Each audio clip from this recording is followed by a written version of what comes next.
Buen día, doctor. Buen día, doctor. ¿Cómo están? Buen día, buen día. Bien. A ver si está bien el mate. Un segundo, chicos, fue una mañana realmente loco. ¡Barbaridad! Bien. Muy bien, lo que nos toca hablar hoy es angina estable. ¿Ayer tuvieron teórico, chicos? ¿Vieron Sí, algo? doctor, el tratamiento de insuficiencia cardíaca. Bien, bien. Entonces ya empezamos con angina de pecho. Antes de empezar, ustedes como saben, yo soy un gran observador. Morante Herrero, ¿cómo es tu nombre? Maruja. ¿Cómo? Maruja. Maruja, bueno, son nuestra versión de la actriz de Indulgente, Divergente, no sé cómo es. Sos igual, ¿eh? Bueno. ¿Está? ¿Ya te dijeron o no? No. Ya te voy a encontrar uno con pelo corto. ¿Está? Bien. Bueno, dicho la boludez del día, vamos a pasar.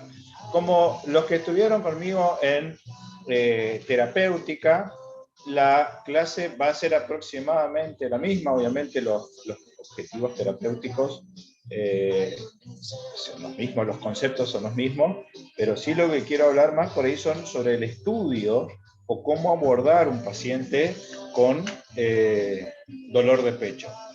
El dolor de pecho suele ser una de las consultas más frecuentes a cualquier guardia, incluso en los grandes centros, en los grandes hospitales.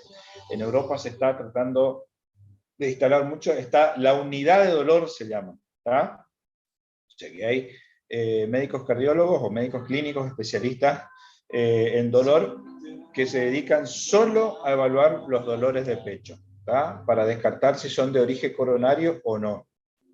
Repito, es muy común el dolor de pecho en la consulta de la guardia y obviamente el correcto interrogatorio va a ser fundamental para evaluar si ese dolor tiene características coronarias o no.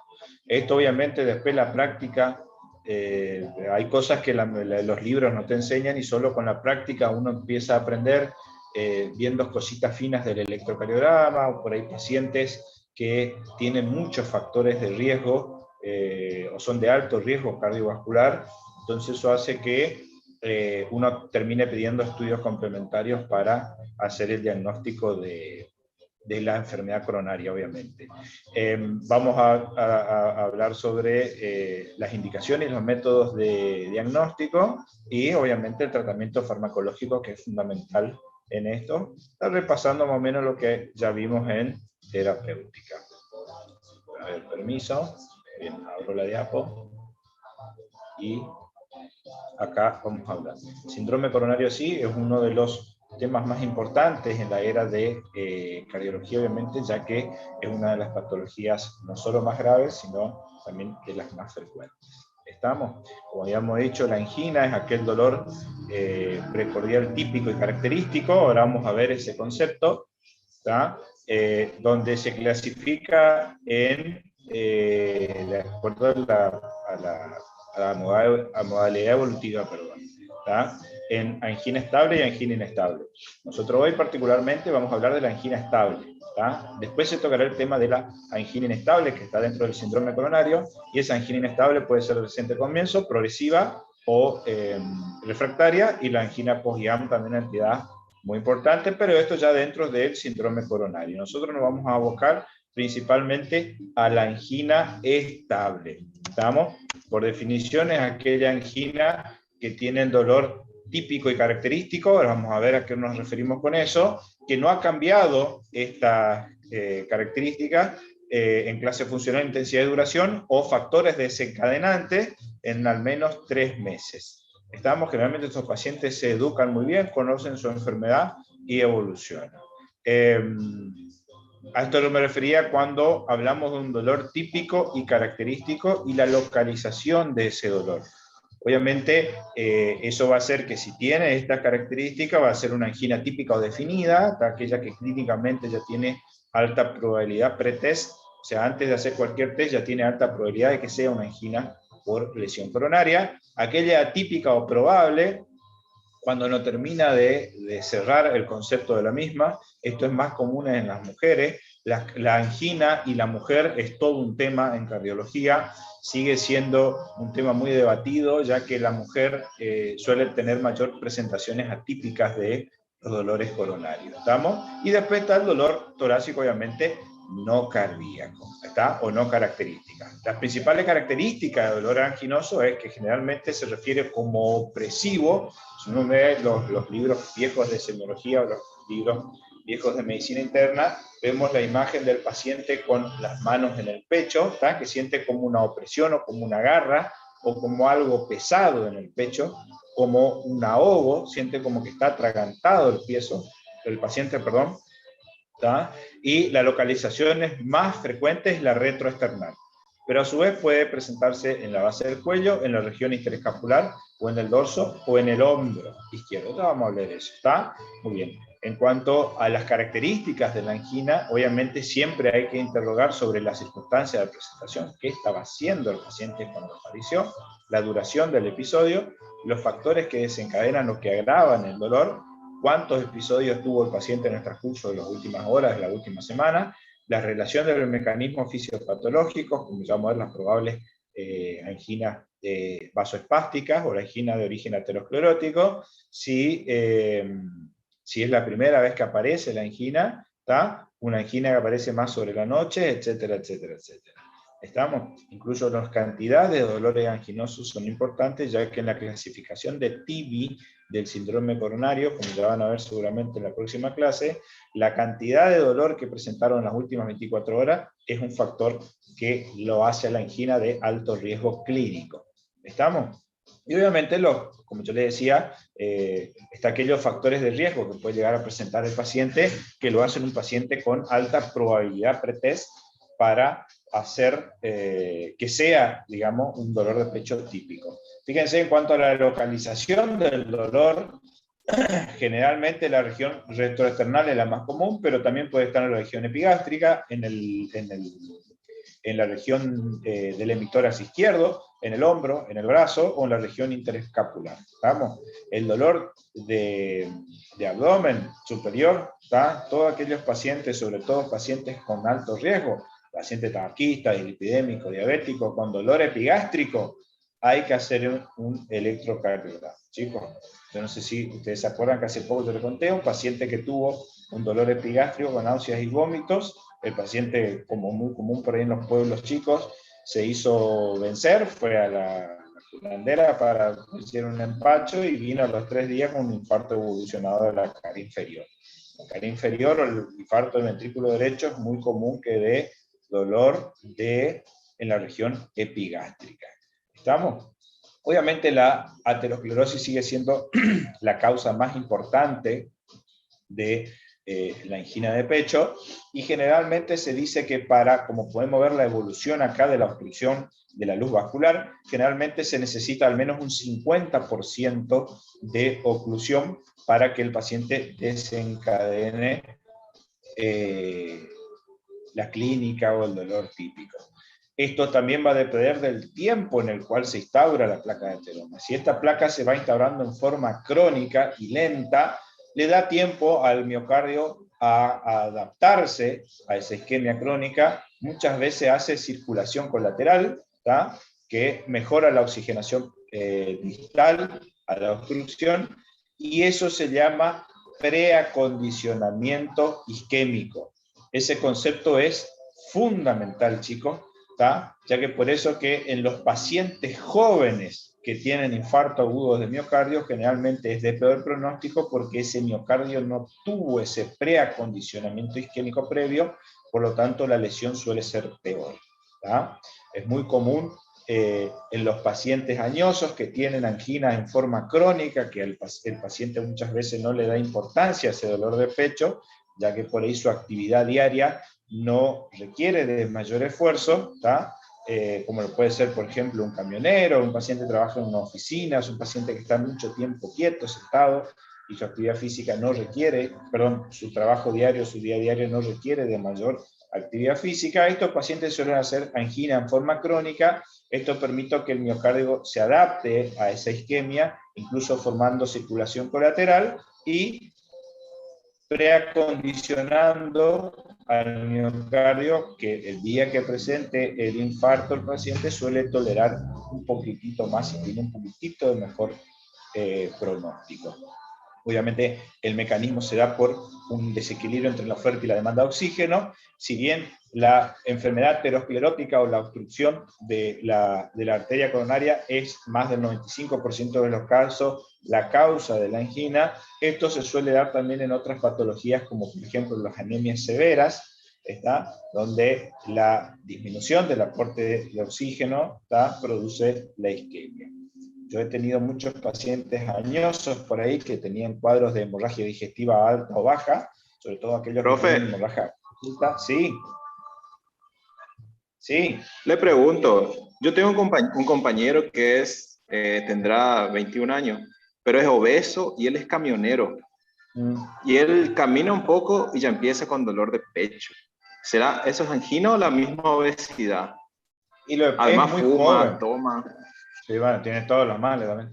Pero es muy poco probable que con 21 años el paciente ya tenga una placa de ateroma importante o de una evolución tan rápida. Yo no te voy a decir que no puede ser que sea una angina de pecho. Obviamente que sí puede ser. Pero si el paciente es obeso, acuérdate que la demanda de oxígeno de todo el organismo de él está aumentado, ¿tá? Seguramente ese paciente hace apnea del sueño, seguramente es un paciente que ronca más, que hace más ruido que el camión de él, o sea que tiene muchos factores para... Sí, hace apnea del sueño. Sí, por eso, tiene síndrome metabólico, o sea que él ya tiene una alteración generalizada. No creo que sea aterosclerótica, pero estaría bueno, sí, obviamente, que se haga ver ese paciente, por lo menos tener un electrocardiograma de él. ¿Está? Muy bien. Profe. Claro. Y además Sí. tiene presión alta ya. Sí, por eso, es un paciente con todos los factores de riesgo. Sí. ¿Cuánto tarda el miocardio Sí, chicos, pregunten. en compensar esa isquemia? ¿Tarda ¿En cuánto? un tiempo o algo así? No, sí, tarda años. ¿Tá? En ese preacondicionamiento, decís vos, tarda años. ¿Tá? Claro. Sí, tarda varios años. ¿Está? Bueno, muy bien. Entonces, como decíamos recién, continuando, esto obviamente puede haber una disminución en la oferta o un aumento de la demanda de oxígeno, ¿tá? Y si yo tengo, durante el ejercicio, por ejemplo, donde aumenta la demanda de oxígeno y yo tengo una obstrucción coronaria, que generalmente se necesita al menos 50% de la obstrucción para que el paciente haga isquemia durante un esfuerzo, eso hace que ese desbalance genere isquemia tisular y el dolor típico coronario. ¿Estamos? Obviamente el diagnóstico es plenamente clínico y acá hay un concepto que tiene que quedar en claro. Todas las anginas de reciente diagnóstico son inestables, porque por criterio la angina crónica estable tiene que permanecer el mismo dolor, con la misma intensidad, la misma duración y ante el mismo esfuerzo en un lapso de por lo menos 3 meses. ¿Estamos? Entonces muchas veces yo puedo hacer el diagnóstico de la angina como primer consulta, en ese caso va a ser una angina inestable. Se le ajusta el tratamiento y se ve la evolución del paciente como vamos a ver ahora. Está la clasificación del dolor, obviamente se parece mucho a la clasificación de la disnea. Decimos que una angina grado 1 es cuando aparece solo ante esfuerzos extenuantes o ante grandes esfuerzos. La angina de grado 2 tiene limitación o ya aparece ante actividades diarias normales, perdón. La de grado 3 tiene una limitación manifiesta de la actividad física, o sea, mínimos esfuerzos, el paciente ya presenta el dolor anginoso, como comer, cepillarse los dientes, vestirse, y en grado 4 el paciente está prácticamente todo el tiempo con dolor. O sea, no puede realizar una actividad sin que aparezca el dolor o incluso estar en reposo. ¿Estamos? Cuando nosotros tenemos el diagnóstico clínico de las sospechas clínicas de ese dolor, acuérdense que hay que preguntar bien sobre las características y la tipicidad del dolor. ¿Cómo es el dolor? Si el dolor es opresivo, si el dolor es quemante, si el dolor es tipo punzante, ¿tá? Si tiene alguna irradiación, ¿dónde aparece? Si el dolor, con qué actividad aparece el dolor, cuánto tiempo le dura el dolor y si cede el dolor con el reposo, ¿tá? Eso es fundamental, chicos. ¿Está? Muy bien. Para estudiar estos pacientes con angina, es tremendamente importante tener en cuenta de que un estudio, sobre todo el electrocardiograma, que suele ser nuestro primer estudio complementario que hacemos en el paciente, un electrocardiograma normal no descarta la presencia de una angina o enfermedad coronaria. Ese concepto tiene que quedar bien claro, chicos, ¿está? El electrocardiograma normal no descarta la presencia de enfermedad coronaria o la angina que sea de origen coronario, ¿está? Pero a su vez, sobre todo, como yo digo, en esos pacientes que tienen una angina en forma crónica, y se empieza a presentar ese preacondicionamiento isquémico, suele tener cambios característicos que obviamente nos ayudan a evaluar si necesita un estudio complementario más profundo. Y acá quiero que quede bien en claro un concepto. La angina estable y la angina inestable muchas veces tienen criterios o tienen hallazgos que lo hacen de alto riesgo clínico. Por más que el paciente esté compensado hemodinámicamente en el momento del dolor, hay hallazgos, como ya vamos a hablar ahora en la angina estable, que la hacen de alto riesgo clínico. ¿Qué significa eso? Que el paciente tiene altísimas probabilidades que esa angina evolucione en infarto de miocardio, obviamente a que aparezca una muerte súbita. En cuanto al electrocardiograma, que es, como yo bien le decía, es el principal de los estudios complementarios, es rápido, es de bajo costo, ¿tá? Podemos tener hallazgos, como yo le dije, puede ser totalmente normal el electrocardiograma, ¿tá? No descarta la presencia de angina, el electrocardiograma que sea normal, pero una de las principales alteraciones que podemos encontrar en la base del electro es la onda T negativa. Las ondas T negativas me hablan de que el paciente está teniendo una isquemia subepicárdica. ¿Estamos? Isquemia subepicárdica. Muchas veces suele ser un hallazgo esto. Le pide al paciente que viene a control porque quiere hacerse un chequeo, que no se anda sintiendo bien, y vos le haces el electrocardiograma y te encontrás con esto. ¿Tá? No sé si se ve la flechita, pero te encontrás con esto. Encima, en este caso en particular, este electro tiene una isquemia anterolateral extensa. O sea, estos son pacientes de alto riesgo clínico, pero por el electro. ¿Estamos? Muy bien. Hay que mirarle con cariño a este paciente. Esto se llama síndrome de Wellens, pero esto no, vamos a hablar, esto es muy ya de la cardiología, que es esta onda T tan profunda y negativa, así característica.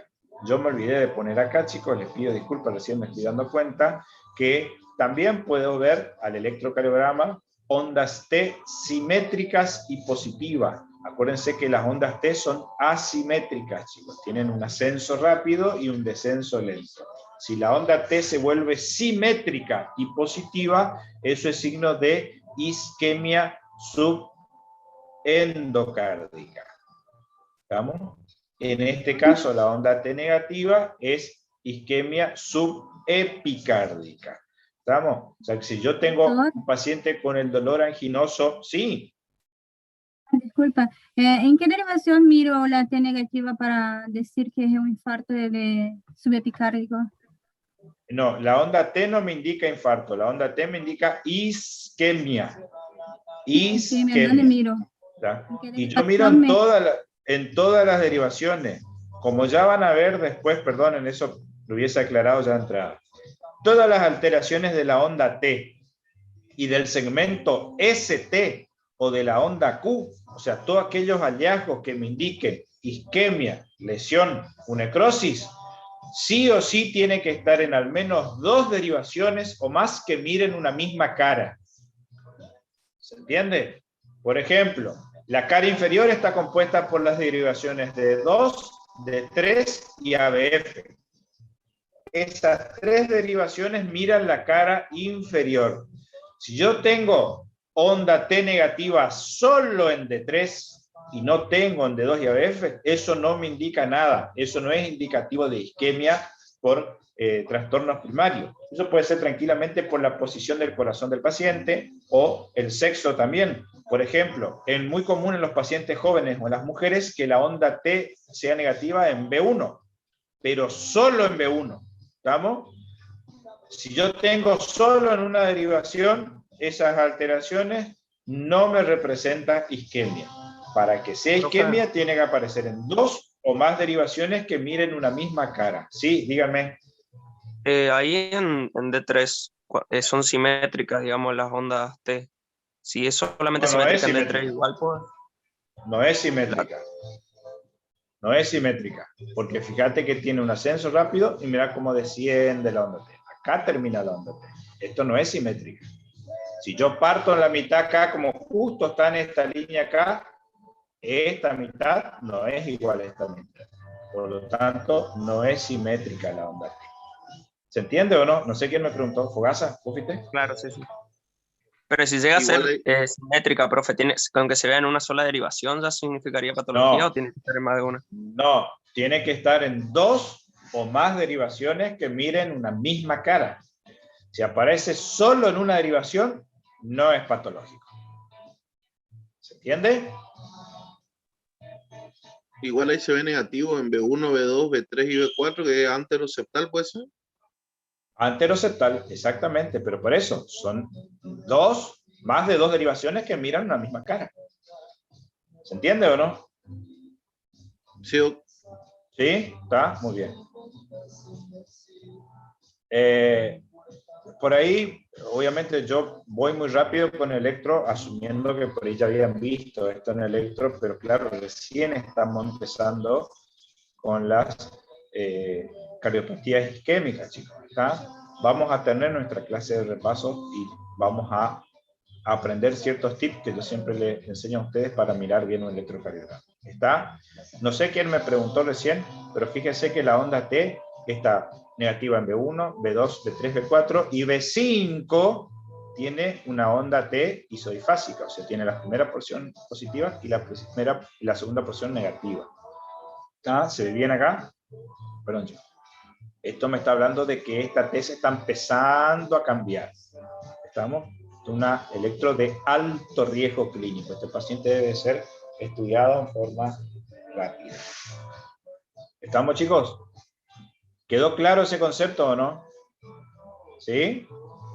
Muchas veces el dolor, lo ideal es hacerle el electro al paciente cuando tiene el dolor. Porque capaz por ahí el paciente en reposo tiene un electrocardiograma normal. Ahora, le está doliendo el pecho a mi paciente y yo le hago el electro y me encuentro con esto durante el dolor.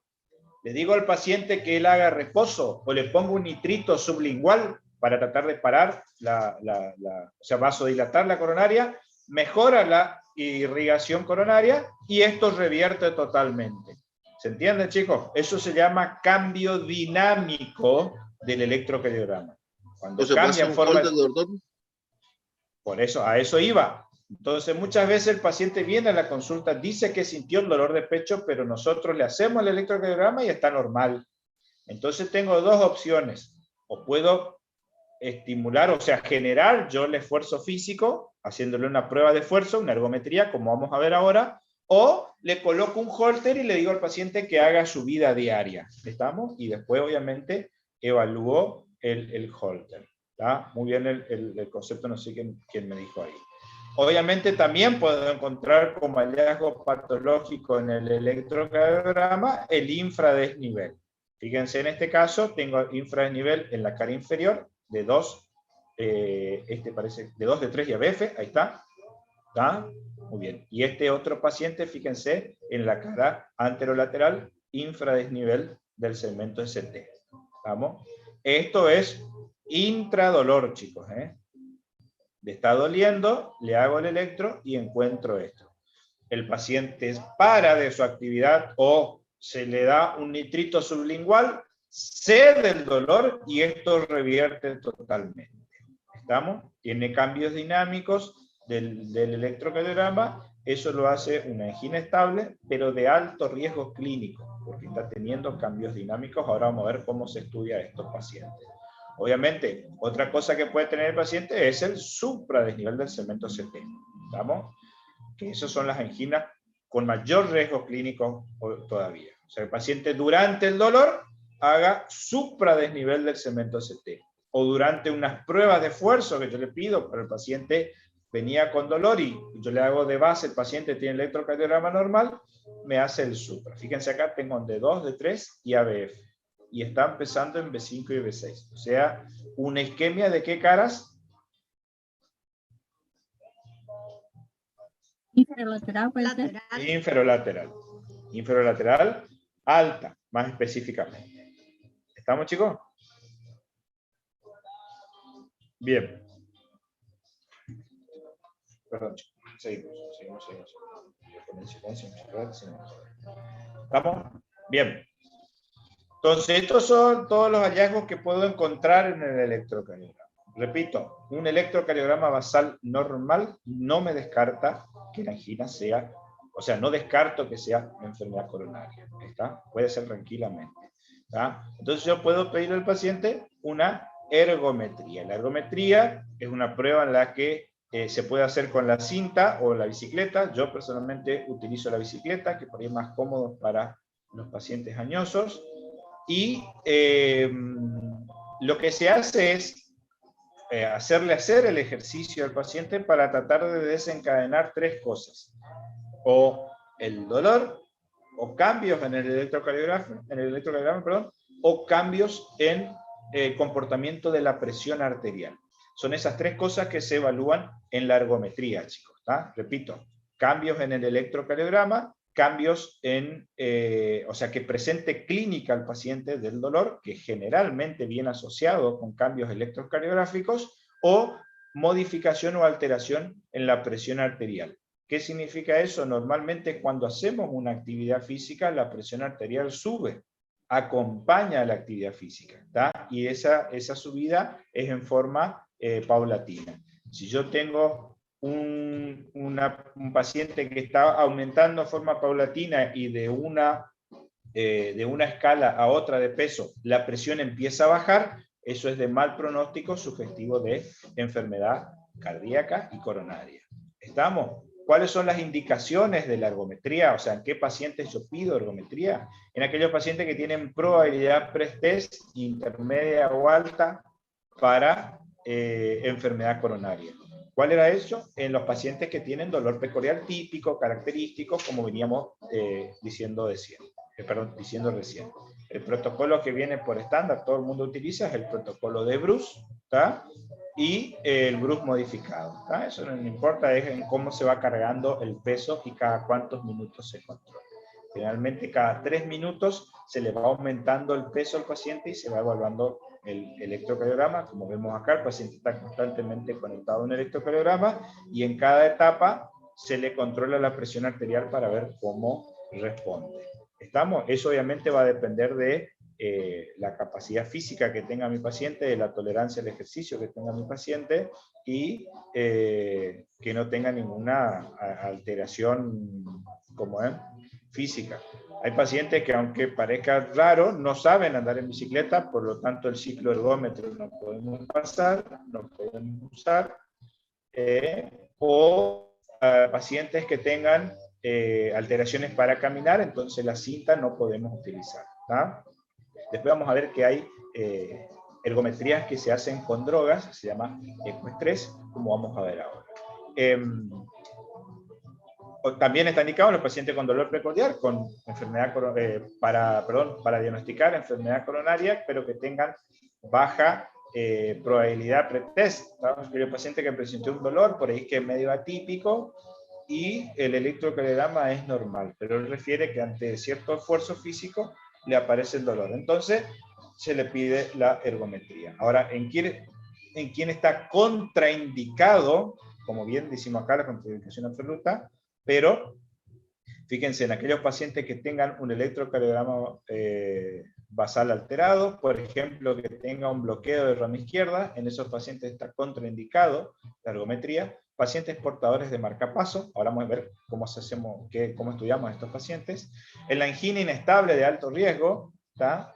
En la hipertensión arterial severa, en los pacientes con enfermedad coronaria conocida, en las arritmias con compromiso hemodinámico, o sea, pacientes que hagan rachas de taquicardia ventricular o tengan fibrilación auricular de alta respuesta, en la estenosis aórtica severa sintomática, en los pacientes con diagnóstico o antecedente reciente de TEP, hipertensión pulmonar severa, aquellos que hayan tenido un infarto hace menos de 4 días, pacientes que tengan diagnósticos de miocarditis o pericarditis, obviamente en la disección de aorta reciente. ¿Está? Ya vamos a ver en el infarto de miocardio, están aquellos pacientes tratados en infarto cuando se les pide una ergometría o una prueba de esfuerzo para ver las anginas, la isquemia residual que puede llegar a dejar el infarto agudo del miocardio. ¿Estamos? Si yo no puedo hacer una ergometría, tengo la opción de hacer un ecoestrés. ¿Tá? Esto es muy parecido, se hace al paciente hacerle un ejercicio físico, ya sea por una cinta, por un cicloergómetro, pero lo que se hace es, además de evaluar el electrocardiograma y la presión del paciente, se le va haciendo ecografías cardíacas, ecocardiogramas para ver cómo se comporta el corazón y si tiene trastornos de la motilidad. ¿Estamos? Fíjense la gran cantidad de indicaciones que tiene el ecoestrés. En la Argentina está el doctor Lowenstein, que es el médico que más sabe, uno de los médicos que más sabe en el mundo de ecoestrés. Yo me atrevería a decir el que más sabe en el mundo de ecoestrés. Yo hice mi curso de ecocardiograma, tuve el placer de escucharlo al tipo. Es un genio de la cardiología y del ecoestrés. Y cuento rapidito una anécdota fantástica. El doctor Lowenstein presentó un trabajo gigante sobre las alteraciones ecográficas durante el estrés sugestivas para enfermedad coronaria, y la Sociedad Europea y la Sociedad Americana de Cardiología le premió con uno de los premios más importantes de la cardiología en Europa. Ahora no me acuerdo bien el nombre, tiene una sigla el nombre, y él trabajaba acá en un hospital y se fue a Europa a recibir el premio, fue galardonado, pasó a la historia de la cardiología mundial, y cuando volvió de Europa se encontró con la carta de despido del hospital, ya que su estudio era poco rentable y demoraba mucho. Cosa que pasa solo en la Argentina. ¿Tá? Sin embargo, él decidió quedarse acá en Argentina y ahora sigue trabajando en otro hospital. Hace medicina, salud pública, ¿tá? Eso lo hace aún más grande todavía. ¿Cuál es el problema del ecoestrés? Que es un estudio muy largo. ¿Tá? Es un estudio que demora aproximadamente 1 hora, 1 hora y media, y es poco rentable, si se puede decir, económicamente. Pero no podemos poner precio a la medicina porque ponemos precio a la vida del paciente. ¿Estamos? Es un estudio que da muchísima información, ¿sí? Cuando usted habla de un examen con estrés, por ejemplo, un eco de estrés, ¿el estrés provocado únicamente por el ejercicio físico o también hay variantes ahí que se puede provocar el estrés farmacológicamente al paciente? Ahí estoy yendo. No se pongan locos, ya estoy yendo ahí. Estamos hablando de aquellos pacientes que tengan la posibilidad de hacer una actividad física. ¿Tá? Ya que te adelantaste, y voy a resumir todo mi relato, se puede generar también el estrés cardíaco con drogas, como así también vamos a ver en la cámara gamma. Muchas veces los pacientes no tienen la posibilidad de hacer la actividad física, entonces se puede estimular al corazón para que trabaje más. Esas drogas son la atropina, la dobutamina y el dipridamol, ¿tá? Entre otras. Entonces yo le tengo que hacer un suerito al paciente, le puedo poner dobutamina, por ejemplo, para que el corazón empiece a latir más fuerte, y eso es un estrés farmacológico. ¿Estamos? Muy bien. Fíjense en quién está contraindicado el ecoestrés: en pacientes con descompensación hemodinámica, obviamente, con algo inestable refractario, pacientes con IAM presente, en la anemia severa, que tengan bloqueos de alto grado, o sea, de segundo o tercer grado, y que tengan deficiente ventana ultrasónica, o sea, aquellos pacientes EPOC, aquellos pacientes muy obesos, o aquellos pacientes que tengan una ventana, o sea, que no, las características del tórax del paciente no permita hacer bien el estudio. Respondiendo a lo que recién preguntó el compañero, fíjense, para el eco con ejercicio, cuando haya imposibilidad adecuada para ver el ejercicio. ¿Estamos? Cuando yo le voy a usar dopamina, cuando quiero utilizar dopamina, ¿quién está contraindicado? En aquellos pacientes con hipertensión severa, aquellos pacientes que tengan arritmias supra o ventriculares, o cuando tengo una estenosis subaórtica o aórtica que aparece con la hiperdinamia. ¿Estamos? El dipiridamol, que es una droga también que produce vasodilatación y genera un aumento de la frecuencia cardíaca, imitando una actividad física. En la enfermedad obstructiva pulmonar severa, o sea, en el EPOC, está contraindicado cuando tenga vasculopatía periférica o en las bradiarritmias. ¿Estamos? Y la atropina está contraindicado cuando el paciente tenga glaucoma o algún tipo de patología prostática o prostatismo. ¿Está? Repito, este esfuerzo para el estudio puede hacerse con un ejercicio físico o con drogas. Las drogas que se utilizan son la dobutamina, el dipiridamol o la atropina. Lo más común es el dipiridamol para la cámara gamma, ¿tá? Y para el ecoestrés, la dobutamina. Seguramente, creo que habrán visto cuando vieron indicaciones de reemplazo valvular, que hay algo que uno tiene que evaluar que se llama reserva miocárdica. ¿Vieron ese concepto, chicos, o no? ¿No? No. ¿No? Bueno, hago un parate acá y les explico algo rapidito, quiero que me presten bien atención. Cuando yo tengo un paciente que tiene indicación de reemplazo valvular, por ejemplo, una estenosis aórtica, una insuficiencia aórtica, una insuficiencia mitral, y yo tengo un deterioro severo de la función ventricular, yo antes de operar a ese paciente, o antes de ver si el paciente puede hacerse o no la cirugía, yo tengo que ver si ese deterioro de la función ventricular es real o ese miocardio que está con la valvulopatía está atontado. ¿Se acuerdan el concepto de atontado? ¿Qué tipo de invernación, doctor? Exacto. Invernación no. Atontamiento. Porque la invernación ya es irreversible. Ahora, el miocardio puede estar atontado. Cuando el miocardio sufre, los miocitos dejan de trabajar. Entonces la función del ventrículo cae. ¿Qué tengo que hacer? Se hace un ecoestrés para ver reserva miocárdica. ¿Qué significa eso, chicos? Yo le hago un ecocardiograma en forma basal, mido la fracción de eyección, vamos a suponer 35% de FEI, 30% de FEI, y posteriormente le hago un ecoestrés con droga. Por ejemplo, dobutamina, la droga fundamental. Le empiezo a fundir en dobutamina en dosis ascendente y le voy haciendo el ecocardiograma y veo si mejora esa fracción de eyección. Muchas veces, si el miocardio está atontado, con la dobutamina yo puedo recuperar ese miocardio y mejoro la fracción de eyección. Si el mejoramiento de la fracción de eyección es de un 20% en comparación con mi eco basal, significa que yo cambio la válvula, reemplazo la válvula y ese corazón se va a recuperar. Esa fracción de eyección que estaba en 35 va a mejorar en un futuro. ¿Se entiende, chicos? Eso se llama reserva miocárdica y eso se estudia con el ecoestrés. ¿Está? Doctor, ahora, sí, si yo, un segundito. Sí. Si yo le hago el ecoestrés a mi paciente y no cambia la fracción de eyección, eso me dice que ese miocardio no tiene nada para recuperarse y eso es de mal pronóstico. Generalmente esos pacientes no se operan, ya es tarde para la cirugía. Decime, Juan Carlos. La diferencia entre atontado y de invernación miocárdica es el tiempo que transcurre. Exactamente.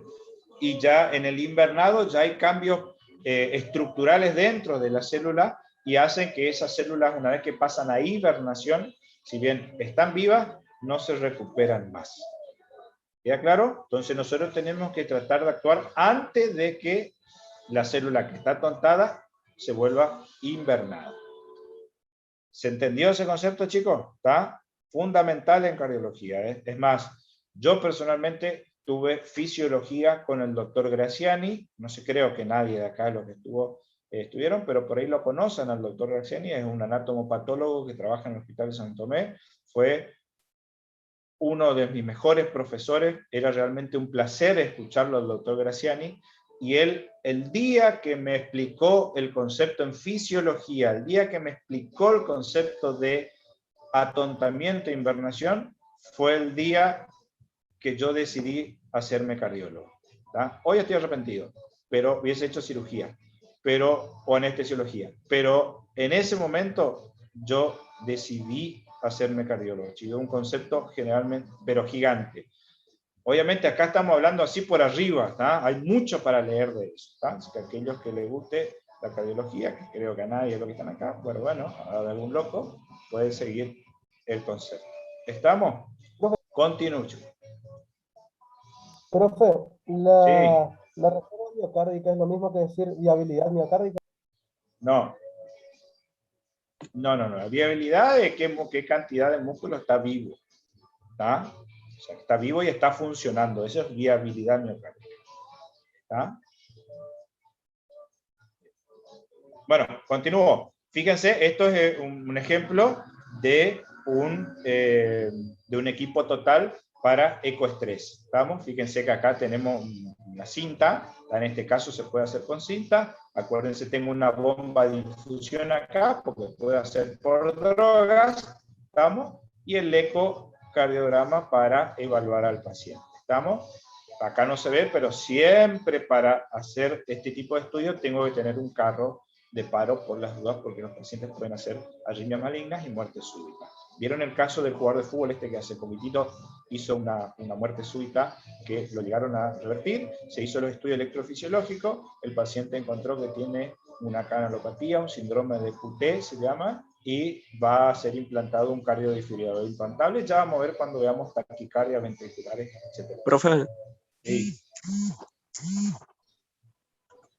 En el caso de, por ejemplo, el jugador que falleció y lo recuperaron en un infarto, ¿se puede dar epinefrina para restaurar el flujo al corazón, digamos? ¿No se puede usar una dosis baja de epinefrina para un ecoestrés? No. La epinefrina no está indicada, ¿está? Porque la epinefrina produce demasiada sobrecarga, produce vasoconstricción periférica y taquicardia a la vez. Si el paciente tiene una enfermedad coronaria, puedo desencadenar yo la complicación. Por eso se usan esas 3 drogas. Son mejores toleradas. ¿Sabes? Bien. Gracias. Vale, continúo. Muy bien.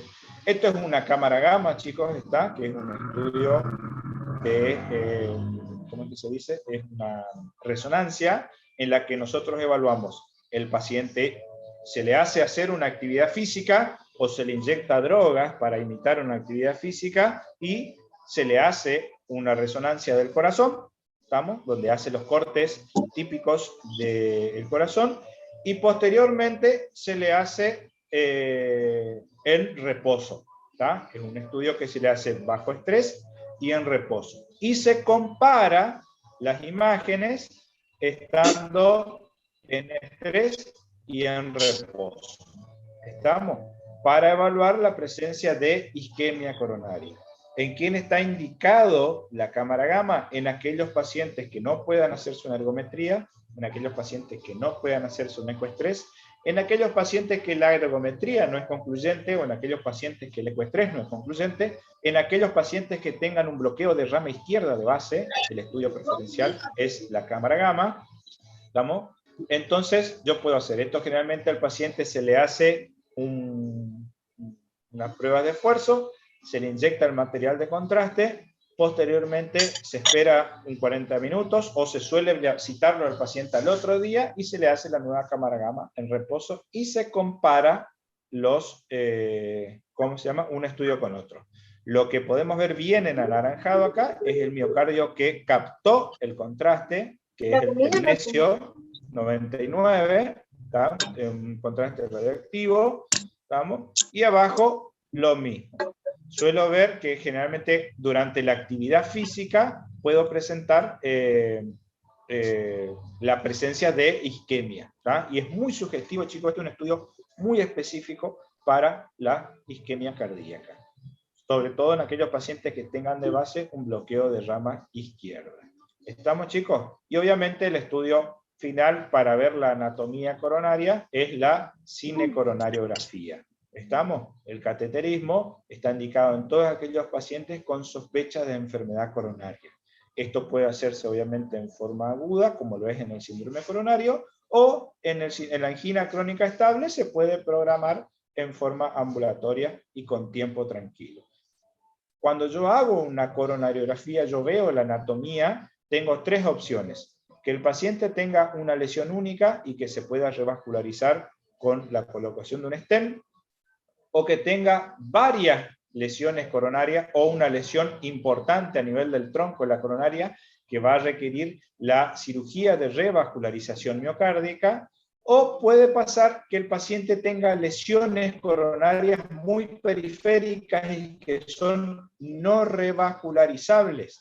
Y esos pacientes el tratamiento es médico, ¿tá? Son pacientes que van a tener tratamiento en forma crónica para su angina estable. ¿Está? Esto es muy común en las mujeres, ¿tá? Las lesiones coronarias severas. Fíjense esta imagen acá, me pasaron hace poquitito en un grupo que yo estoy de la red de infarto de la provincia de Corrientes. Fíjense acá, esto que se ve acá, ¿se ve la flechita o no? Creo que sí, ¿no? La voy a poner acá.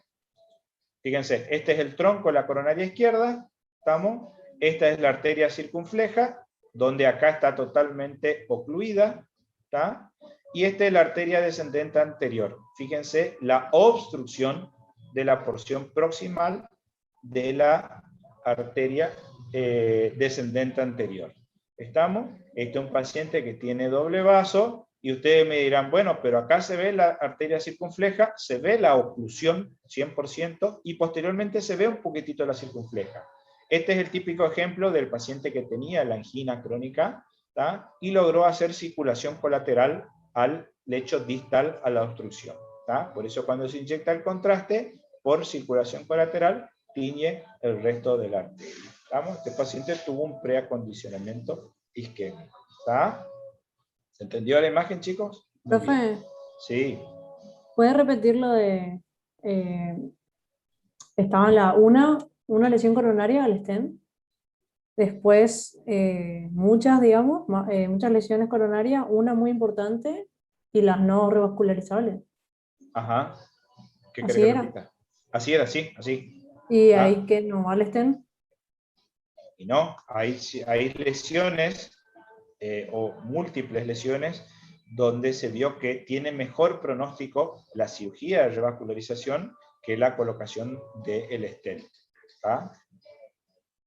Sí, gracias. Está muy bien. Pero eso obviamente evalúa el hemodinamista, es el que sugiere, ¿está? O el cirujano cardiovascular. Obviamente depende de cada paciente. El paciente se puede negar a la cirugía de revascularización, y bueno, y lo que se hace se colocará los stent y quedará con la medicación posterior, como ustedes ya van a ver cuando vean síndromes coronarios. ¿Está? Muy bien. ¿Estamos hasta acá, chicos? Entonces, los objetivos terapéuticos de la angina, una vez que nosotros tenemos el diagnóstico, es por un lado, obviamente, controlar los síntomas, y por otro, mejorar el pronóstico de la enfermedad, ya que esto puede evolucionar a un infarto o a una muerte súbita. ¿Estamos? Entonces, hay que, estos pacientes tienen que estar medicados sí o sí. ¿Está? Obviamente, más allá del tratamiento farmacológico, es fundamental las medidas higiénico-dietéticas, como recién compartió el colega, su compenche, su amigo. Fíjense, 21 años, ya tiene obeso, hipertenso, con apnea del sueño, tiene dolor anginoso, o sea, ya es un paciente con muchos factores de riesgo. ¿Estamos? Muy bien. Esto resumiendo todo lo que yo le dije, está controlar el tratamiento farmacológico y no farmacológico. ¿Está? Muchas veces cuesta mucho adaptarse al cambio de vida. ¿Está? Sobre todo los hombres somos bastante cabeza dura como pacientes y el hecho de empezar a consumir poca sal, poca grasa, dejar de comer grasas saturadas, azúcares, etc., es difícil, digamos. ¿Está? Muy bien. Obviamente que ya vamos a hablar de la dieta, como ya vimos la vez pasada, la dieta DASH era una de las fundamentales que se puede ir adaptando dependiendo de cada paciente. ¿Está? Hay grupos de fármacos que... Sí. Una pregunta antes de que siga. Yo no entendí muy bien eso de que dijo que en la ergometría, cuando baja la presión arterial, es de mal pronóstico. ¿No sería cuando sube la presión, no sería de mal pronóstico? No, porque normalmente tiene que subir la presión durante la actividad física. Cualquier paciente que haga una actividad física, normalmente la presión acompaña a la actividad física y va subiendo la presión. ¿Tá? Obviamente, hasta valores, voy a parar acá un poquito, hasta valores en los que posterior a eso son patológicos, tiene una respuesta hipertensiva al ejercicio y ahí hay que suspender el ejercicio. Para ahí el problema es la presión del paciente. ¿Estamos? Es un problema de hipertensión.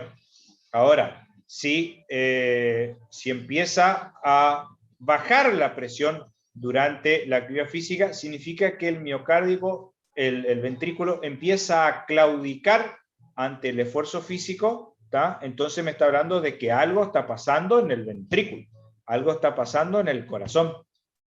¿Se entiende o no? Puede ser que empiece a hacer isquemia, se atonta el miocardio y deja de funcionar. ¿Se entiende o no? Sí, profe, sí. ¿Está? ¿Seguro? Sí. Sí. Gracias. Bueno, ¿está? ¿Seguro? Sí. ¿Sí? Bueno, sí. Muy bien. Continúo. ¿Estamos, chicos? Muy bien. Entonces, antes de seguir, resumiendo. Yo tengo un paciente que viene con dolor de pecho. ¿Qué es lo que tengo que hacer? Tengo que interrogar sobre ese dolor de pecho. Ver las características, si es opresivo, si es retroesternal, si la irradiación, si se irradia hacia la mandíbula, o al hombro, o la mano izquierda, o el brazo izquierdo, en qué situaciones aparece, o sea, cuáles son los desencadenantes de ese dolor, ¿tá? Si fue un estrés emocional, un estrés físico, ¿tá? O una actividad física, y ante qué situaciones cede, si se dio con el reposo o cede con la ingesta de nitritos. Eso me habla de que el dolor es típico y característico. Siempre en los pacientes diabéticos, los dolores suelen ser distintos. ¿Estamos? A nosotros, yo tuve un caso en particular, cuando estaba haciendo mi residencia, ya terminando casi, un paciente diabético, hipertenso, dislipidémico, que venía a la consulta porque se descontrolaba su presión, estaba con hipertensión, y refería que le subía la presión porque le dolía mucho la muela. Él decía que por ahí estaba durante el día y le dolía mucho la muela, le dolía toda la mandíbula. ¿Está? Entonces se me ocurre pedirle al paciente que se haga una ergometría. Obviamente el paciente hizo 2 pedalazos en la ergometría y hizo el supradesnivel, que estaba haciendo una angina de pecho, y obviamente él por su diabetes, por sus alteraciones autonómicas de la inervación, hacía manifestaciones no típicas, digamos. Es un dolor atípico, obviamente. Más, ¿no? Eso fue un golazo de media cancha mío, voy a contar porque estoy orgulloso de ese diagnóstico, son pocos los que hice así, ¿tá? Pero puede pasar, paciente. Todo paciente con alto riesgo clínico, ¿se acuerdan la fichita que yo les mostré de los pacientes del riesgo clínico? Para eso está hecho, chicos. ¿Está? Entonces, un paciente que tenga muchos criterios para tener enfermedad coronaria, hay que estudiarlo, no cuesta nada. ¿Estamos? Muy bien. Entonces, una vez que yo tengo un paciente, tengo el diagnóstico, la sospecha clínica, debo buscar a ver un hallazgo que me ayude a confirmar mi diagnóstico. Por un lado, el electrocardiograma, obviamente, que puede ser normal de base, ¿tá? O puede estar alterado en forma basal. Si es normal en forma basal, yo tengo que pedir estudios para ver si encuentro alguna alteración en el electrocardiograma. ¿Cuáles son esos estudios? Puede ser una ergometría, puede ser un ecoestrés, o puede ser una cámara gamma, o una prueba de perfusión miocárdica, ¿está? Que se hace con la cámara gamma con tecnesio 99. ¿Estamos? Si bien yo en la lista ahí puse el laboratorio, chicos, el laboratorio principalmente es para descartar que el paciente no esté haciendo una angina secundaria. el paciente no esté anémico, que el paciente no tenga alguna alteración hormonal, por ejemplo, trastornos de las tiroides, que eso hace que el paciente por ahí haga episodios de taquicardia y haya un desbalance entre la oferta y la demanda de oxígeno. ¿Está? Pero de las pruebas complementarias son todas las que vimos recién. ¿Estamos? Vamos para el tratamiento. Como nosotros vimos bien la clase pasada de terapéutica, tenemos las drogas que mejoran el pronóstico, las drogas que mejoran los síntomas y obviamente drogas que tienen un efecto combinado. La idea es tratar de dar una medicación hasta que el paciente se pueda estudiar, hasta que el paciente pueda confirmar la enfermedad coronaria si está presente y ver si se puede hacer un tratamiento para mejorar en forma definitiva dicha lesión. En cuanto a los fármacos antianginosos, o sea, los fármacos que van a afectar el dolor precordial en sí, tenemos los nitritos, los betabloqueantes, etcétera, etcétera. En cuanto a los nitritos, como nosotros bien vimos, podemos utilizar la nitroglicerina, el dinitrato de isosorbida y el mononitrato. La nitroglicerina y el dinitrato son de acción rápida.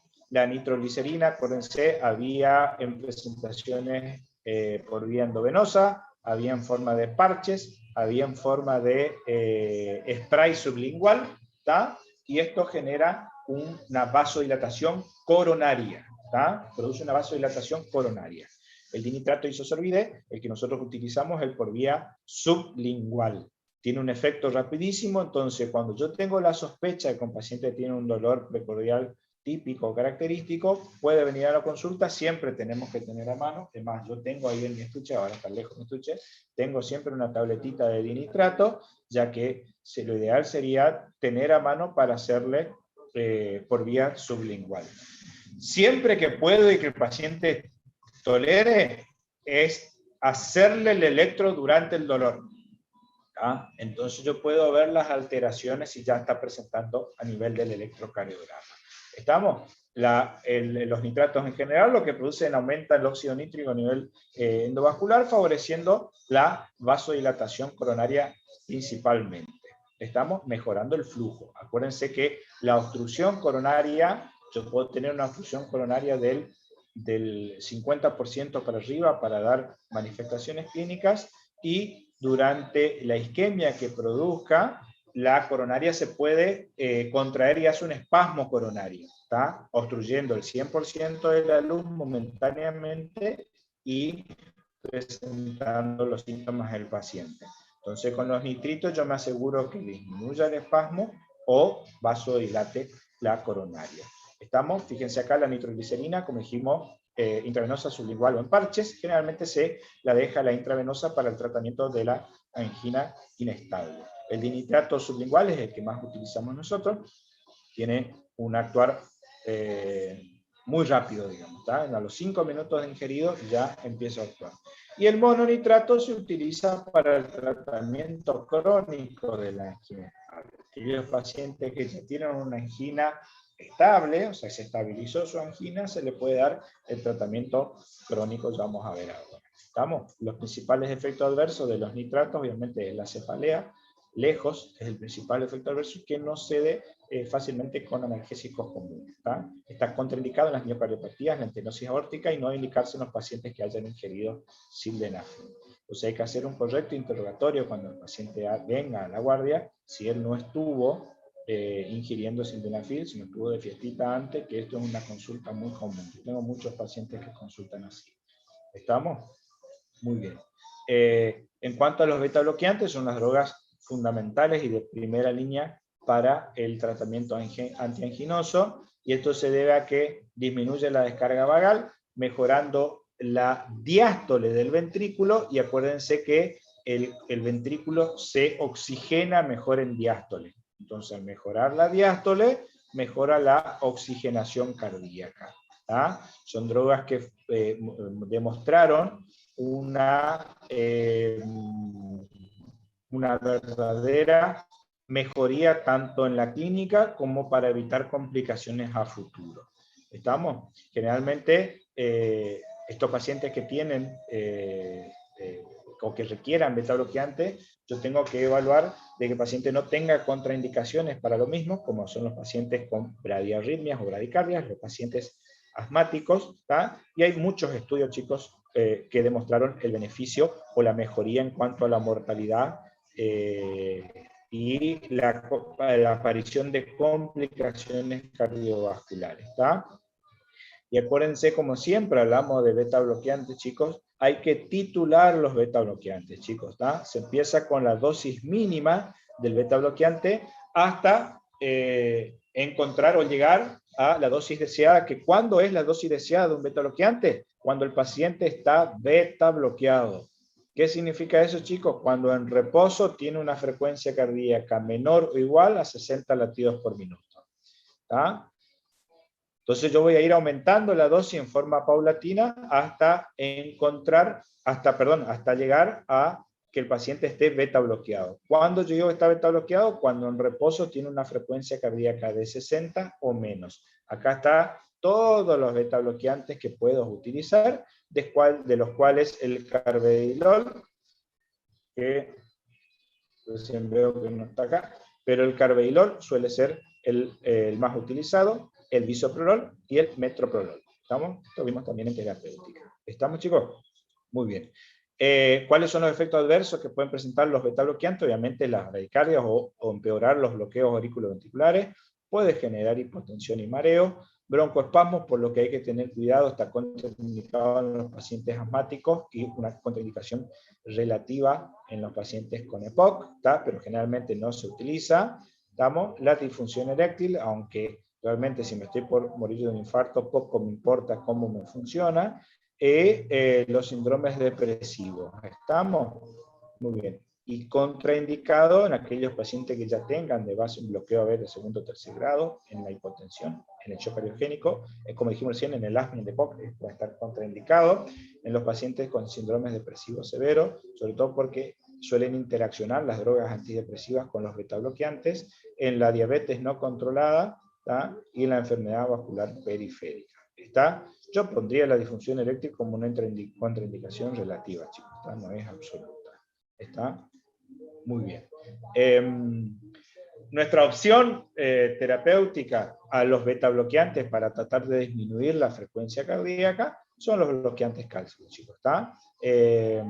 Si bien no son drogas de primera elección,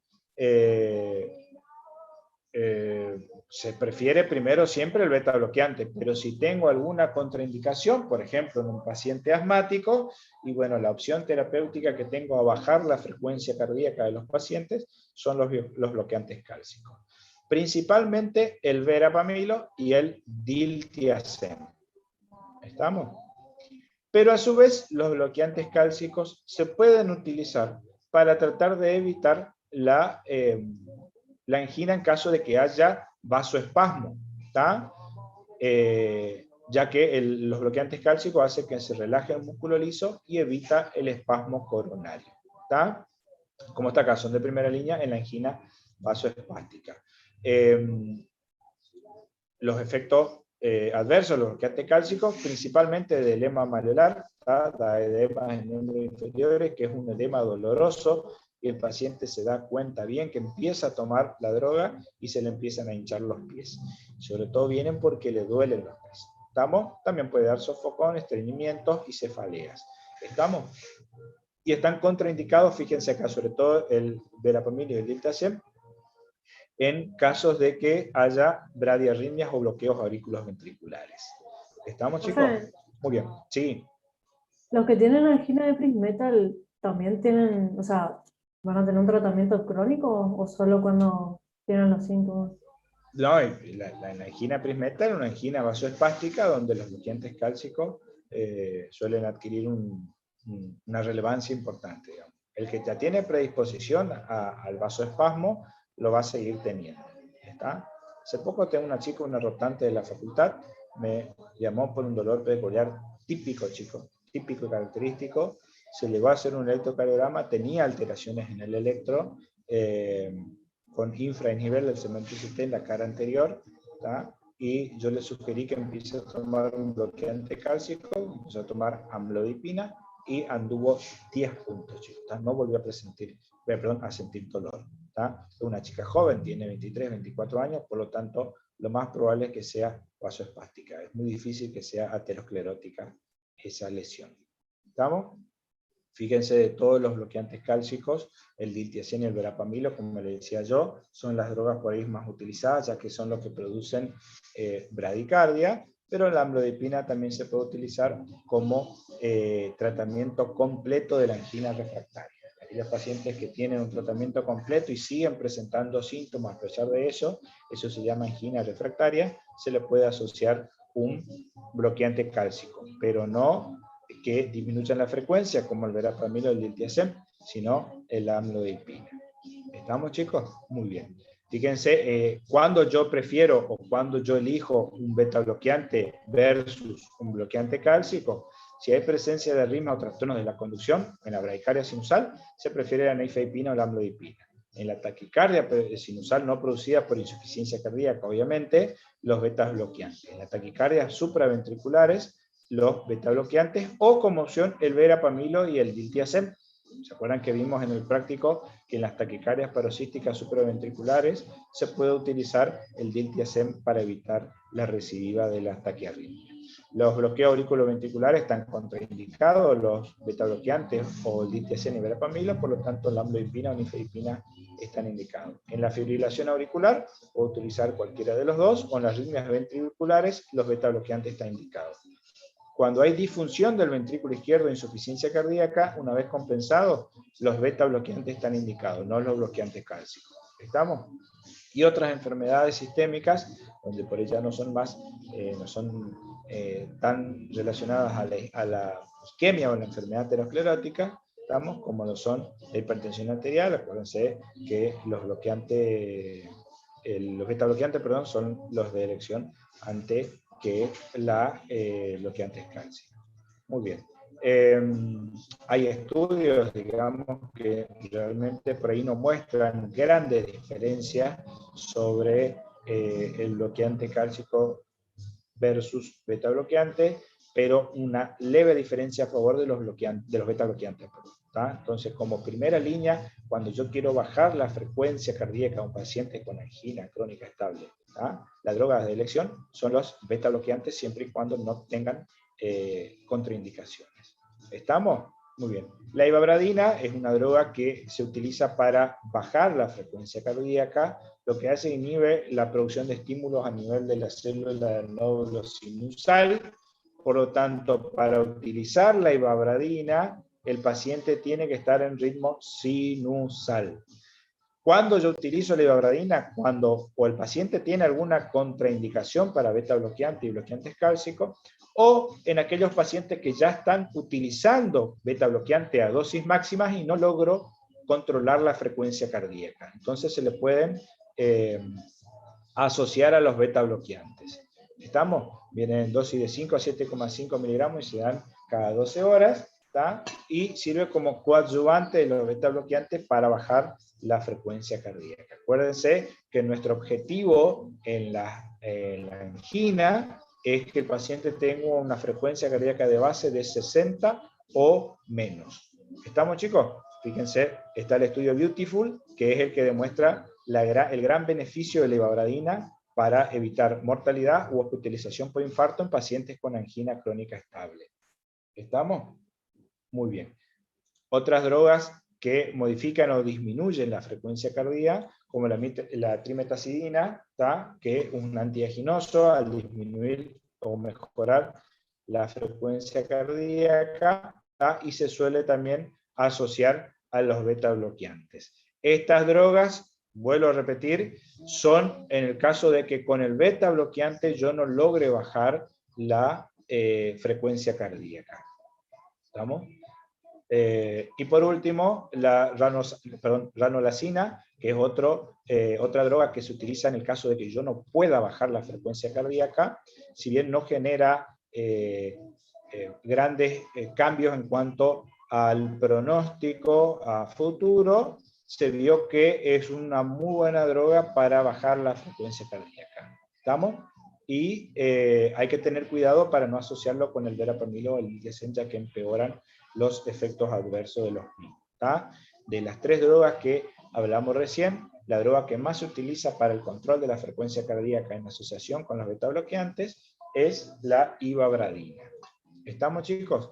Después están los fármacos que modifican o mejoran la supervivencia del paciente, evitando ya sea eventos primarios o eventos secundarios. ¿Estamos?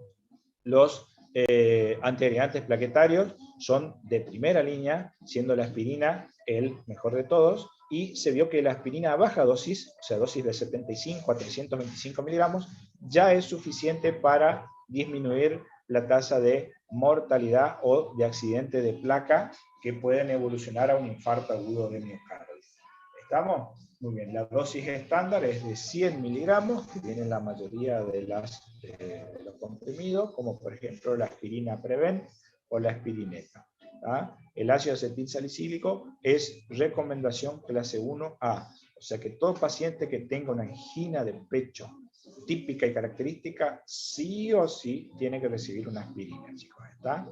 Se suele preferir que se tome a la mañana la aspirina, que por los cambios del ciclo circadiano, con los picos de cortisol que suelen provocarse a la mañana, suelen ser más frecuentes los infartos agudos de miocardio durante la mañana, por lo tanto la aspirina es indicativo de tomarse a la mañana. ¿Estamos? O algún otro antiagregante como lo es el clopidogrel o el prasugrel, etcétera, etcétera. Pero la aspirina sigue siendo el antiagregante de elección. El IECA y el ARA2 en la angina en sí, no está indicado. ¿Estamos? ¿En quién está indicado los IECA y los ARA2? En aquellos pacientes, obviamente, que además de su angina sean hipertensos o que tengan alguna enfermedad de base que así lo requieran, como pacientes con insuficiencia cardíaca, pacientes con disfunción del ventrículo izquierdo, que ya hayan tenido un infarto agudo de miocardio previo. En esos casos sí. Pero si yo tengo un paciente que no es hipertenso, no es diabético, no tuvo un infarto previo y tiene su diagnóstico de angina crónica estable nomás, no están indicados los IECA o los ARA2. ¿Estamos? Le pregunto esto porque le digo esto porque siempre se pregunta en el examen, si viene un paciente con una angina crónica estable, ¿cuál es el tratamiento?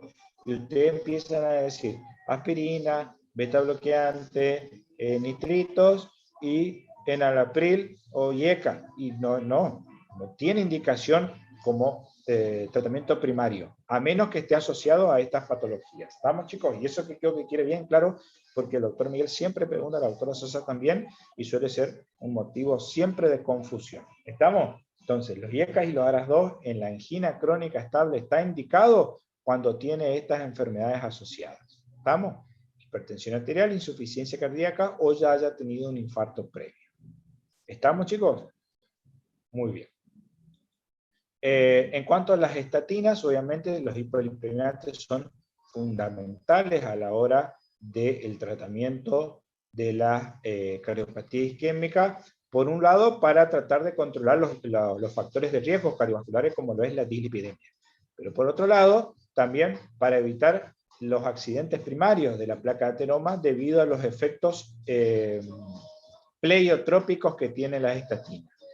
Los efectos pleiotrópicos de las estatinas son 6 aproximadamente, de los cuales el principal es que genera estabilidad en la placa de ateroma, evitando así que se genere un accidente de placa y obviamente el posterior infarto agudo de miocardio. Fíjense que como prevención secundaria disminuye la mortalidad en un 25%. Entonces, todos los pacientes que tengan enfermedad coronaria, sí o sí tienen que recibir hipolipemiantes. No importan los valores de colesterol o triglicéridos que tengan este paciente, porque acá el tratamiento o el efecto de la droga va más allá de su efecto hipolipemiante, sino por sus efectos pleiotrópicos. Acuérdense, los efectos pleiotrópicos son, sí. ¿Los IECA también no tienen como efecto pleiotrópico la estabilización de la placa? No son indicativos repito, recién como demostramos en la imagen anterior, ¿tá? Si el paciente no tiene asociados estas enfermedades a la angina crónica estable, no se vio mayor beneficio como sí lo tiene las estatinas. ¿Tá? Están demostrados con estudios, digamos. Acá abajo están los estudios. ¿Estamos? ¿Se entendió? No sé quién me preguntó. Sí, sí, gracias. ¿Sí? ¿Está? Perfecto. Entonces, todo paciente que tenga una angina crónica estable, como fíjense el estudio 4S, ¿está? En los pacientes con enfermedad coronaria, angina crónica estable y sin infarto, fíjense que disminuyó el 30% de la mortalidad y hasta el 34% de los eventos cardiovasculares. ¿Está? Es muchísimo, chicos. ¿Está? Entonces, los efectos pleiotrópicos son: produce una estabilización de la placa de ateroma, tiene leve efecto antiinflamatorio, tiene leve efecto antioxidante que evita que se produzca el accidente intraplaca, tiene leve efecto antiagregante, tiene leve efecto vasodilatador y tiene un mínimo efecto anticoagulante. ¿Estamos, chicos? Muy bien. Suelen estar descritos más, pero el principal de todos ellos es que estabiliza la placa de ateroma, entonces evita que la placa se lesione, se cadene la agregación plaquetaria y obviamente se termine de ocurrir por un trombo de fibrina. ¿Estamos, chicos? Muy bien. Las estatinas que se utilizan son, ¿cómo se dice? Atorvastatina, simvastatina, rosuvastatina. Las dosis son mínimas 40 miligramos. ¿Está? Fíjense la recomendación clase 1, o sea, todos los que tienen que recibir sí o sí en aquellos pacientes que tengan angina crónica estable, ¿está? O angina de cualquier tipo. ¿Estamos? Y en la hipercolesterolemia más la hipertrigliceridemia, obviamente la estatina puede estar asociado a un fibrato. ¿Está? Muy bien. ¿Estamos, chicos? Muy bien.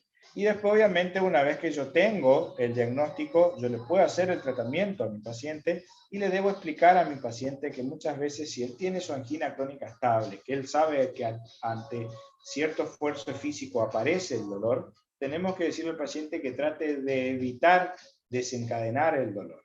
¿Estamos? Porque obviamente en algún momento puede generar un accidente de placa, puede generar la formación de un trombo en esta coronaria, la oclusión total y el infarto agudo miocárdico, que sería la complicación más temida.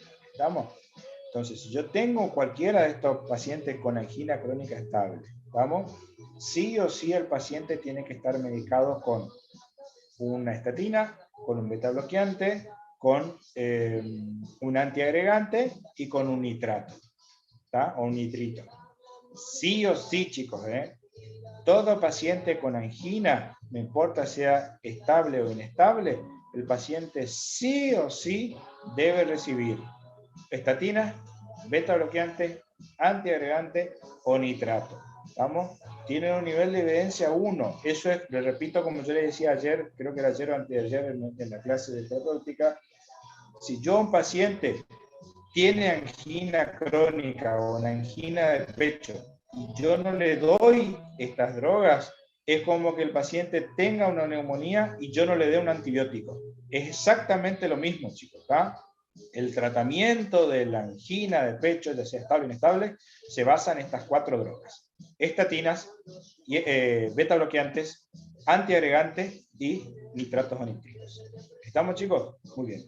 Hay que iniciarle, no hay que tenerle miedo, hay que mejorar. Obviamente después vamos a ver los tratamientos invasivos que pueden ser.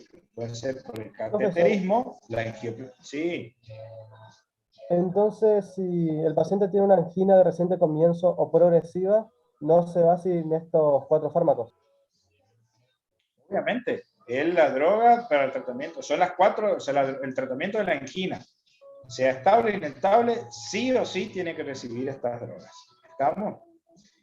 La angina crónica estable, estamos hablando de aquellos pacientes que tienen su tratamiento de forma crónica, o porque no se ha estudiado todavía, porque el paciente se niega a hacer un cateterismo, o porque tiene lesiones que son no revascularizables, etcétera, etcétera. El paciente tiene que quedar de por vida con ese tratamiento. ¿Estamos? La angioplastía es uno de los procedimientos más comunes, se hace la coronariografía, se ve la anatomía, y si la anatomía lo permite, se hace la angioplastía con implante de un stent. ¿Estamos? Entonces mejoro y desobstruyo la coronaria con progesterona. ¿Estamos?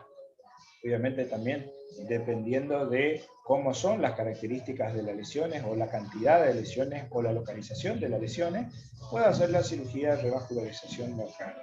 ¿Estamos? Que es la anatomía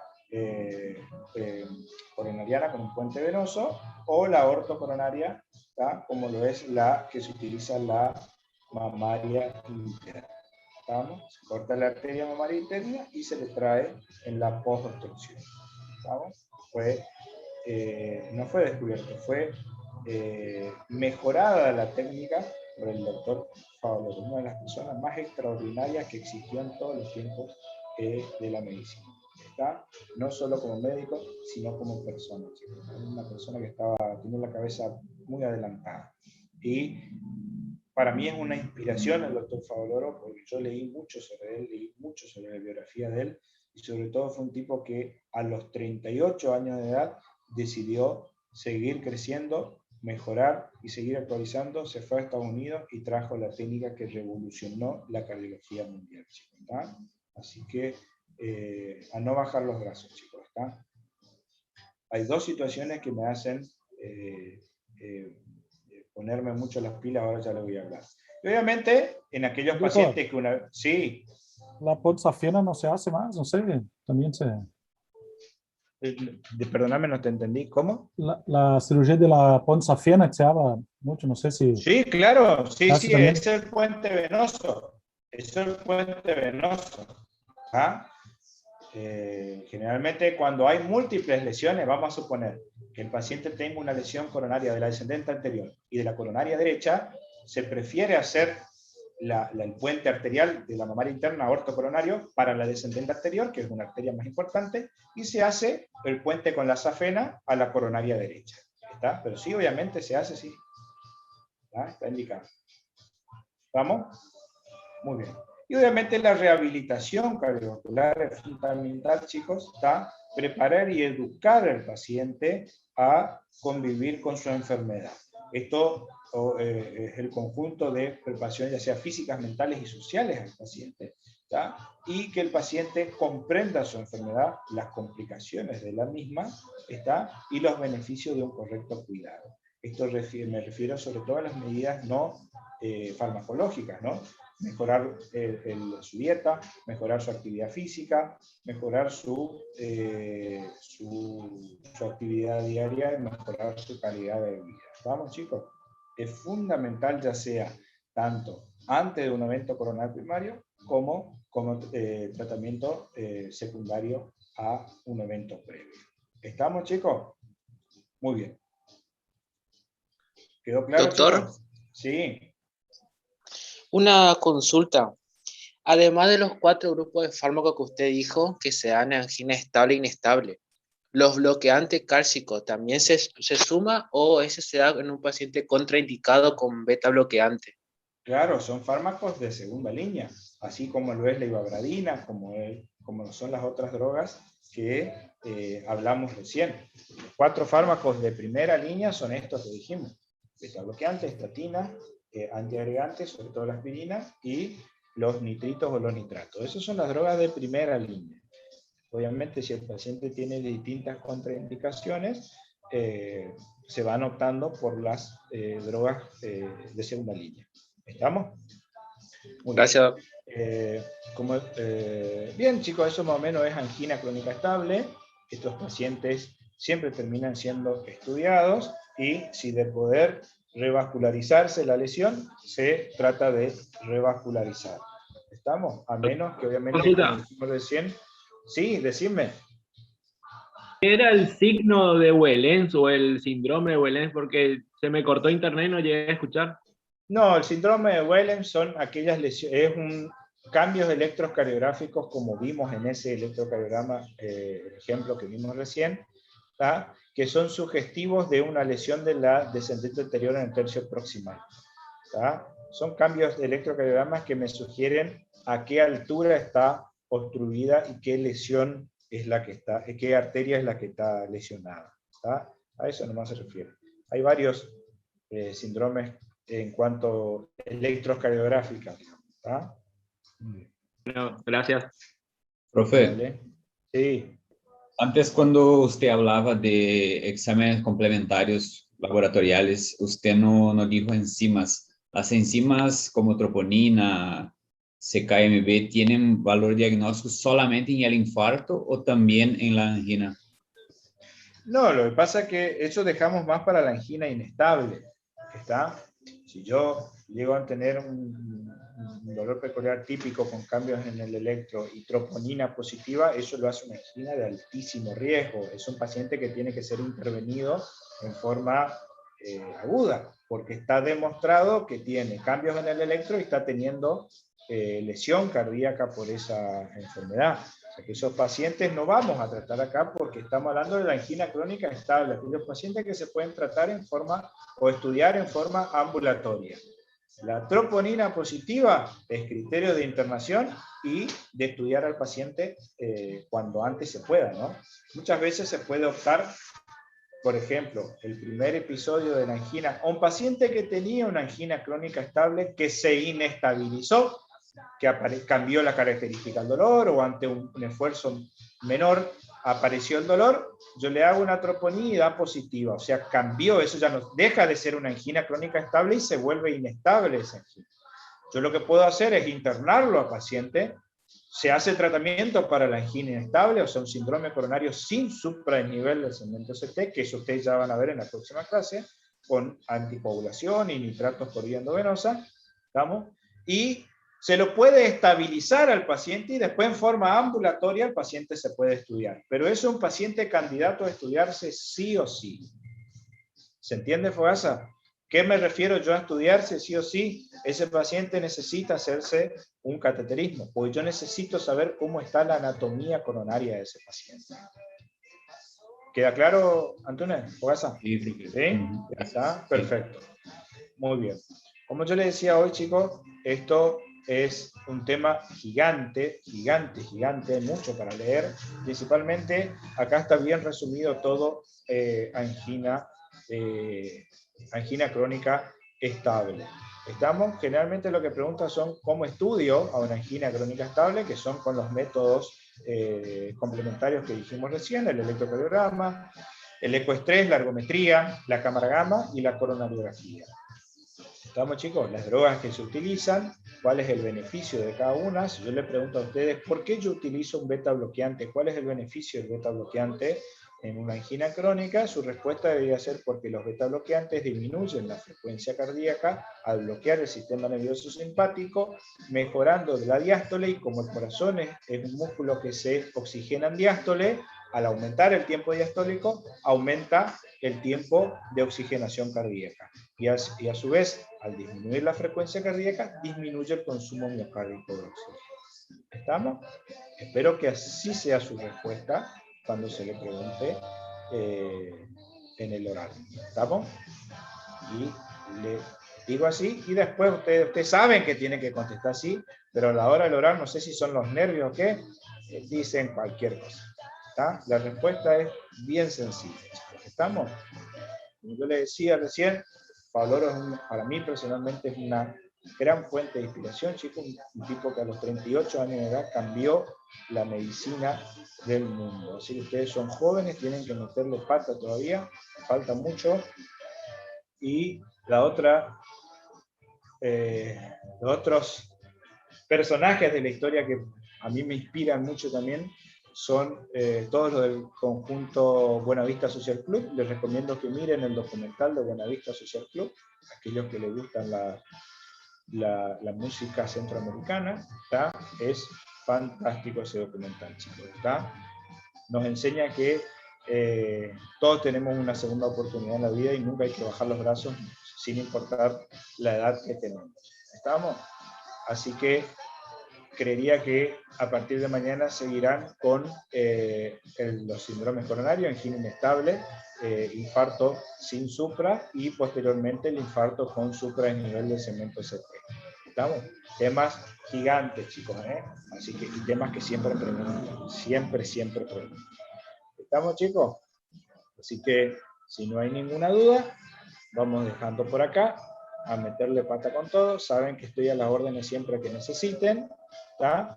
Siento, no sé por qué, pero en la clase hoy siento que hablé hasta por los codos, como que están todos medio aturdidos. Yo por lo menos me aturdí solo, así que me imagino a ustedes. Vamos, chicos, les mando un abrazo grande. Métanle pata, estudien, chicos. Me preguntaron, vi por ahí que decían el tema de la ERA, chicos. Yo calculo que ha de faltar por lo menos 2 semanas de ERA, 2 o 3 semanas de clase para terminar la ERA. Faltan todo cardiopatía isquémica, falta hipertensión pulmonar y TEP, que todavía no se dio, así que hay varias clases por dar.